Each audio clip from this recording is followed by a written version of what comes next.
Page 30, the Sun of Wisdom.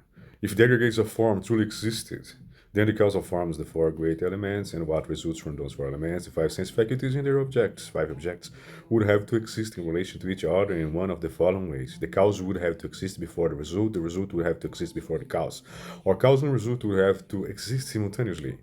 We need to examine each of these possibilities to see if any of them is viable. If in fact none of them is logically possible, then we can conclude that forms do not really exist at all. The first possibility is impossible because a cause cannot exist before its result. If it did, why it would be a cause?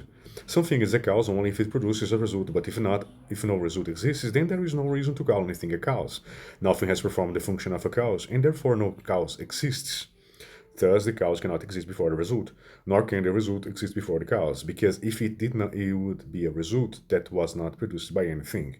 It would be a result that had no cause. Finally, cause and result cannot come into existence at the same time. They cannot exist simultaneously, because two things that come into existence at the same time do not have a chance to cause and result, to be cause and result. One does not have the opportunity to produce the other. Things cannot have a cause and result relationship if they occur simultaneously. Since when we analyze, we find that they cannot occur sequentially and they cannot occur simultaneously, we can definitely conclude that cause and result and forms do not truly exist. The appearance of them are just like the appearance we perceive in our dreams. Just as we have analyzed forms in this way and we have determined that they do not really exist, that they have mere appearances of things that are not really there, like dreams, illusions, so we can analyze everything else that included in the four remaining aggregates, as Nagarjuna explains in the verse 7. Feelings, discriminations, formations, minds, all the things that are susceptible to the same stage of analysis, that forms have been put through here. What this verse tells us to do is to analyze feelings, discriminations, formations, and consciousness in the same way we analyze forms, in the same way as we show that cause and resultant forms cannot truly exist because it is logically impossible for them to exist either sequentially or simultaneously, and there is no third alternative. So we should examine everything else and see that whatever causes there are, whatever results there are, they cannot truly exist either. We can analyze different kinds of opposites in this way as well. For example, what comes first, darkness or light, clean or dirty, happiness or suffering? Which of these really comes first?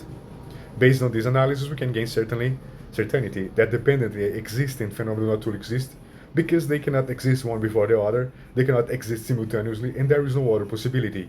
Nevertheless, there are still appearances of them mere dependent arising appearances, like appearances in dreams. Since there certainly are the appearances, we have no reason to think that reality is complete nothingness. We have no reason to be afraid. We should not be afraid of emptiness, because emptiness does not mean complete nothingness. The true nature of reality is appearance, emptiness, inseparable. In the same chapter, Nagarjuna also describes the experience of debating the teachings of emptiness, what is like when someone tries to challenge the middle way explanations of the emptiness in debate. The 8th verse reads, when emptiness comes up for debate, whatever answers try to prove true existence, those answers are unsound, because they are equivalent to the very thesis to be proved. So that's it. Genius reading, page 31. The Sun of Wisdom.